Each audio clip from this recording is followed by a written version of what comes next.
project. It's not so much a DIY, it's more so of an idea. I found these adorable silver trays at Dollar Tree and they literally look like some I would pay $30 for at an antique store, so I had to grab them and use them to display all of my body sprays, lotions, and perfumes.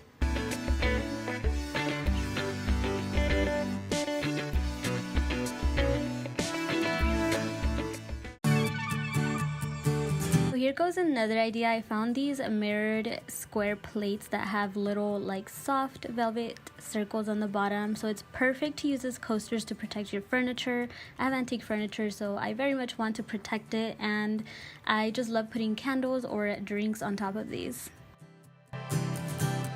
These designer books, and I got some books at Dollar Tree. Make sure they are hardcover books and that you get a spine of 1 to 2 inches so that it's thick enough for the logo. For the books, you're gonna want to go back to the blog post that I linked below, and you're just gonna scroll down even further to find the book DIY section, and right below are the 2 images that I chose, and you're just going to want to click on them, save them once again, basically the same way for the canvases. We're going to do the same thing for the book. But then you're just going to want to open it and click print, and once again same settings, same everything, except this one you can go ahead and click the black and white. That's going to allow for the black to be as black as possible, and then you're just going to go ahead and click on print. All I really did was print out the logos, and then I literally just cut the paper to fit the book, and I taped them down with just regular old tape.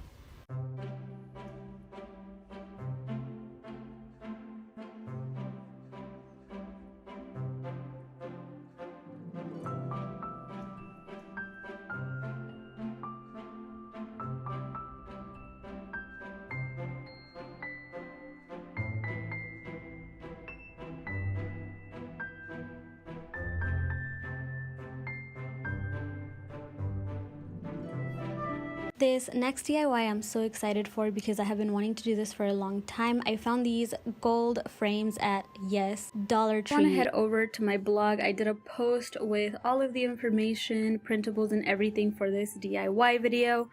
And you're just going to want to scroll down until you see this little collage. These are all of the images that I used for my collage, plus some extras that I just found for you guys. So you're going to want to just click on any of them that you are interested in, and you just want to save your image. So save image as desktop, and I just went ahead and saved it. Now we can see it here in the desktop, and what we're going to want to do is print this image. You will see here the image. If you're going to print on plain paper or cardstock, which I do highly recommend cardstock over plain paper, you will definitely just leave it as default settings. The only time you will change the type of paper is if you're going to do glossy paper, and you would just click photo on glossy paper. So you got to make sure the black and white is not selected and you have the color selected, and then you will just click on print. Next, you're going to be needing some command strips. You will need 24 of these if you are going to be doing 12 frames, because you need 1 on each side. So you basically just take the Velcro and the fluffy part and you stick it together first. And then you're going to want to peel off the sticky on the side where the fluffy stuff is, which I don't know what to even call that, but then you're going to put that on one side of the frame, and you're going to add another one to the other side of the frame, and you want to put these on the top so that they adhere better. Then I just went in and did some measuring just to see how I was going to fit these on my wall. At the end, I ended up just kind of guessing at it and measuring with my hands, as you will see. And I ended up just measuring 4 fingers from the top of the ceiling. Then for the middle ones, I just went in and kind of measured how much space I wanted between them, which was about a hand of space. So I did a whole hand of space from the top to bottom of each one and side to side of each one, just to make sure that they were even. After I got the first row on and then the first one on the second row, the rest of it was really a piece of cake. You also want to make sure that you do press in the command strips as well, just to make sure that they do not fall.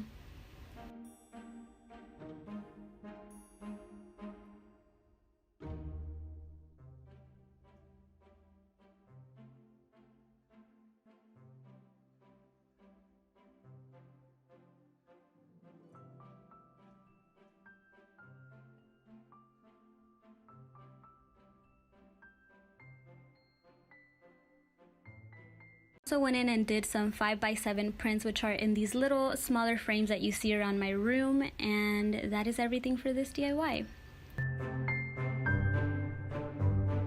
For this next one, you're going to need spray paint, some duct tape, and a Dollar Tree vase. I just took the duct tape and wrapped it around the Dollar Tree vase, kind of in the last like 1/3 of the vase, and then I just spray painted the bottom of the vase with this rose gold Rust-Oleum spray paint. This is the best rose gold spray paint, by the way. And the duct tape you can also find at Dollar Tree, by the way. And then I just took these peonies that I found on clearance at Hobby Lobby for only $1.99, you guys. And I just cut these down to fit the vase, and that made such a gorgeous arrangement for my shelf. I also went in and decided to do some shorter peonies and put them in this little circular vase I also got at Hobby Lobby for like probably around $3, and I placed that one on my nightstand. The last DIY is not from Dollar Tree, unfortunately, but it's still very, very inexpensive. I got this idea from my girl Tia McIntosh here on YouTube. I will link her down below. But I found this white box for $3 at Hobby Lobby, and then I also got this green foam from Hobby Lobby, and I just kind of broke it to fit inside of the box like so. These roses from Amazon, I will link those down below as well. They were super inexpensive. It was like $12 for 30 roses or something like that. And all I did was just stick them inside of the foamy to fit around the box. And this makes some gorgeous faux infinity roses. I've always wanted infinity roses, but I cannot justify paying the price for flowers, so I decided to just make my own. And these are literally actually infinity roses, since they actually never die. I have this Dior ribbon that I got from a purchase I made, and all I did was tie it around the box. You can use any ribbon that you may have.